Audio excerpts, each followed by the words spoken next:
1943년 1월 초순을 지나면서 미군은 총 3개 사단 5만 병력을 과달카날에 집결시켰고 가을부터 원래 점령하고 있던 지역에 야금야금 서쪽으로 점령 지역을 확장시켰습니다. 서쪽 일본군 본거지를 향해 총공세를 준비 중인 미군은 그 이전에 먼저 일본군이 미군 진지를 잘 관찰할 수 있는 오스틴산 부근을 점령하기로 합니다. 미군이 노리는 이 지역은 정글에 고지 쪽에는 가파른 지형이 많아 전투하기 상당히 어려운 곳이고 이곳에 진지를 형성한 일본군은 먼저 두 고지 사이에 위치한 정글 속에 만든 기후 방어선과 그 서쪽에도 여러 고지를 이어서 만들어진 진지 두 개가 있었는데 진지 모양을 동물에 비교해 미군의 각각 갤로핑 호스와 씨 호스로 불렸습니다. 미군은 이 지역 북쪽을 이미 점령해놓고 이곳을 바탕으로 일본군을 공격할 계획이었습니다. 1943년 1월 4일까지 미군은 먼저 제23사단 132연대 병력을 동원해 철통 같은 일본군 방어선이 있는 기후 지역을 3면에서 포위하는 데 성공합니다. 미군은 이후 공격 목표를 갤로핑 호스와 씨 호스 지역으로 잡습니다. 질주하는 말의 모양을 하고 있는 갤로핑 호스 지역은 미군이 기후 지역을 공격할 때 이미 다른 미군 병력들에 의해 동시 공격이 이루어져서 역삼각형 모양으로 되어 있는 56, 55, 54 고지가 점령되었습니다. 또한 미군은 1943년 1월 9일까지 해발 275m에 55 고지까지 보급로를 개척하는 데 성공합니다. 미군은 과달카날에서 일본군을 몰아낼 최종 공격을 곧 시작하는데 이 작전 중 오스틴산 주변의 일본군 소탕 작업은 주로 육군 제25사단이 맡게 되었습니다. 25사단은 상륙한 지 얼마 되지 않아 바로 전투를 치르게 되었습니다.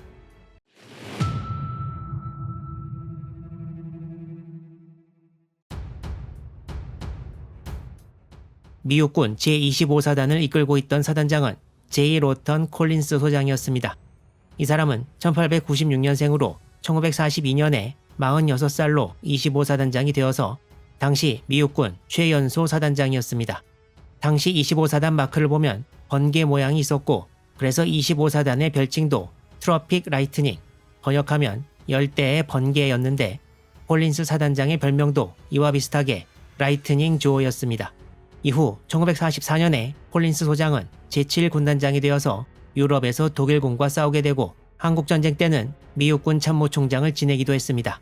콜린스는 태평양과 유럽 두 군데에서 싸운 경험이 있는 몇 명 안 되는 미군 장성이었는데요.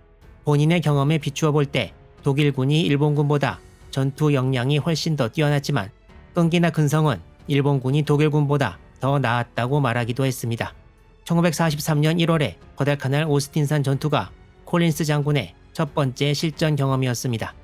미군은 이번에 공세에서 25사단은 오스틴산 지역을 맡고 해병 제2사단이 주로 해안 지역에서 서쪽으로 진격하는 역할을 맡기로 계획을 세웠습니다.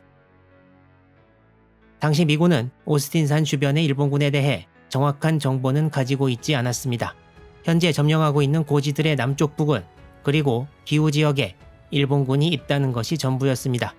콜린스 소장의 작전 계획에 따르면 먼저 25사단의 3개 보병연대 중에서 35연대가 1개 대대를 동원해 기후 지역을 봉쇄하고 나머지 2개 대대는 씨호스 지역을 남쪽에서 공격하도록 되어 있었습니다.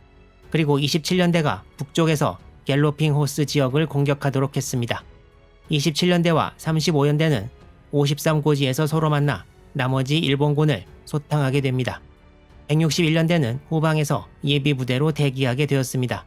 미군이 주둔하고 있는 42고지에서 중간 밀림지대를 통과하면 갤로핑 호스가 나오는데 42고지에서 그 방향으로 바라본 것을 당시의 사진으로 찍어 놓은 것이 이것입니다. 여기서는 잘 안 보이지만 갤로핑 호스 고지들이 사진에 표시되어 있습니다.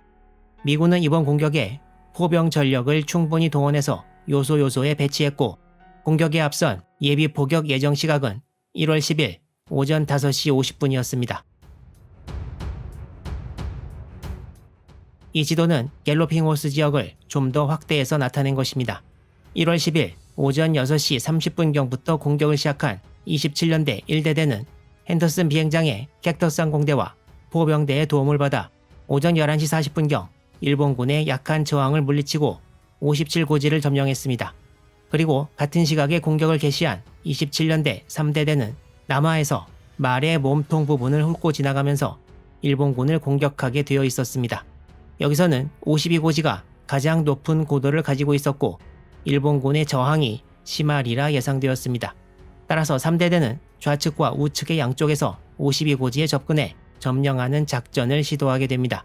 3대대는 54고지의 집결 지점을 오전 3시에 떠나 남하를 시작했습니다.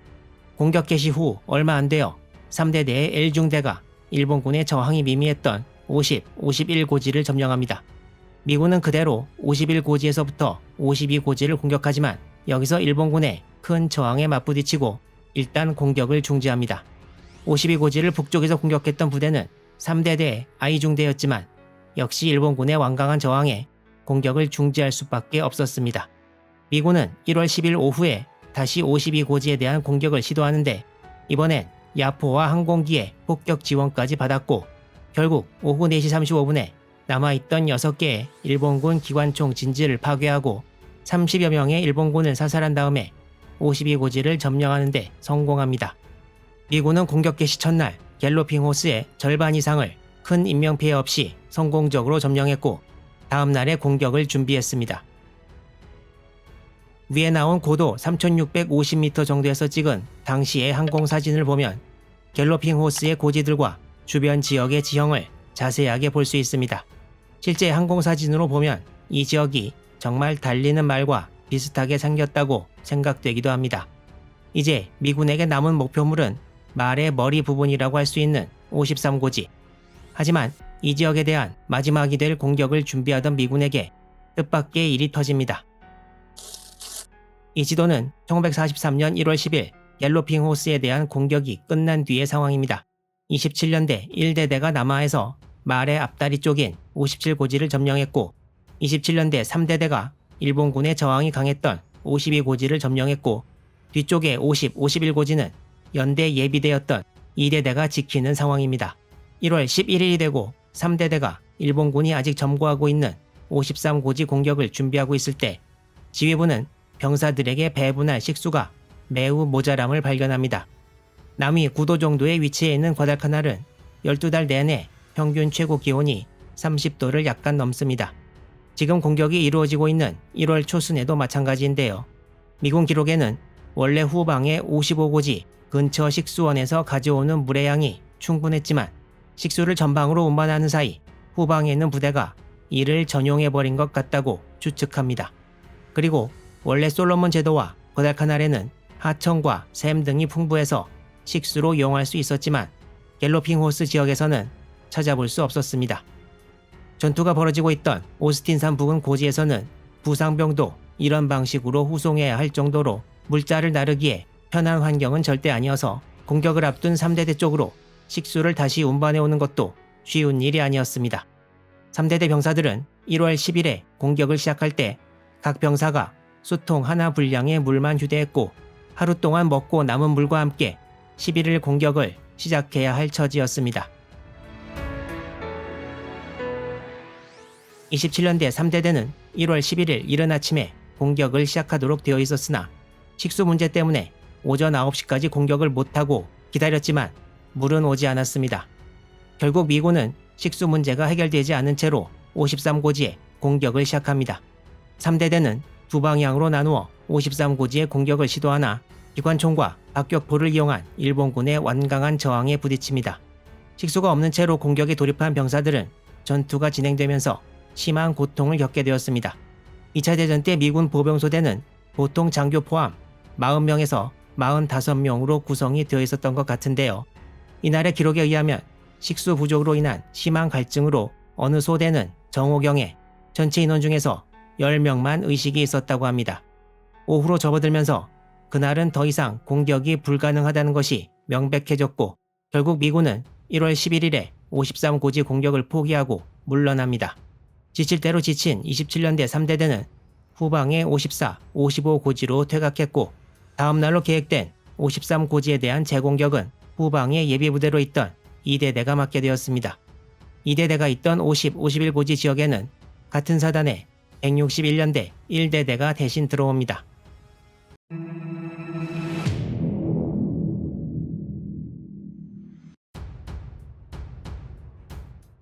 1월 12일 오전 6시 30분 미군의 재공격 직전의 갤로핑 호스 지역 상황입니다.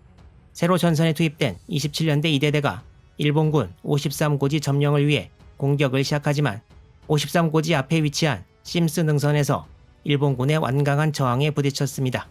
이곳에서 일본군과 미군은 수류탄을 던지면 닿는 거리 정도로 근접해 전투를 치르고 있었습니다. 양군이 너무 근접해 있어서 후방에서 박격포 사격을 할 수도 없었고 늦은 오후가 되면서 2대대도 식수가 전부 떨어져서 병사들이 큰 고통을 겪게 됩니다. 결국 1월 12일도 53고지를 점령 못하게 되었고 미군은 심스 능선 앞에 방어선을 구축합니다. 2대 대장 허버트 미첼 중령은 대대본부로 돌아가지 않고 전선에서 병사들과 밤을 보냈습니다. 1월 13일이 시작되고 2대대는 계속 일본군 53고지에 공격을 가했습니다. 일본군의 방어는 완강했고 미군은 계속 고전했습니다. 6명의 자원병이 일본군 기관총 진지를 폭파하러 갔으나 2명이 사망하고 후퇴하기도 했습니다. 이후 2대대 작전장교였던 찰스 데이비스 대위가 방금 전 살아나온 4명의 병사를 데리고 심스 능선의 일본군 기관총 진지에 포복으로 다가갔습니다. 일본군 진지에서 10m 안쪽으로 다가갔을 때 일본군이 수류탄을 던졌으나 불발되었고 데이비스 대위와 나머지 병사들은 일본군 진지로 돌격해서 이를 소탕하는 데 성공했습니다. 이 모습을 본 2대대 2중대 병사들은 용기를 얻어 자신들도 일본군 진지에 돌격해 심스 능선에서 일본군을 몰아내는데 성공했습니다. 여기서 보여준 용맹함으로 데이비스 대위는 이후 명예훈장을 받게 됩니다. 한편 2대대의 식수 공급 문제는 이때까지도 해결되지 않았는데요. 2중대가 심스 능선을 장악한 다음에 폭우가 쏟아져 비에 젖은 군복을 짜는 등의 방법으로 겨우 전투를 버틸 만큼의 물을 얻을 수 있었습니다. 이후 곧 공격이 재개되었고 미군 포병대의 지원 사격이 이어졌습니다. 이 지도는 갤로핑 호스 지역에서의 최종 전투 상황을 나타내고 있습니다. 심스 능선을 장악한 이후 27년대 2대대는 폭우로 인해 어느 정도 갈증도 해결했고 미군 포병대의 지원 사격 이후에 바로 53고지로 돌격을 감행했습니다. 2대대 병사들은 1월 13일 정오까지 53고지를 완전히 장악하는 데 성공했습니다. 이제 갤로핑 호스 지역이 완전히 미군의 수중에 들어왔습니다. 2대대는 이틀간의 전투에서 31명이 사망했고 일본군 사망자는 약 170명으로 추측됩니다. 위와 같이 요새화된 갤로핑 호스 지역의 일본군 벙커를 상대한 27년대 병사들은 어디 가도 쉽게 얻을 수 없는 전투 경험을 얻게 되었습니다. 갤로핑 호스 지역 전투와 함께 시호스 지역 전투도 같이 치러졌는데요. 이 전투가 벌어지고 있을 때 이전 영상에 등장했던 일본군 야노 대대와 이모토 쿠마오 참모가 라바오를 출발해 과달카날로 구축함을 타고 오고 있었습니다. 다음 영상에서 다른 지역 전투와 함께 이모토 참모에게 일어난 일에 대해 말씀드리겠습니다. 많은 기대 부탁드립니다.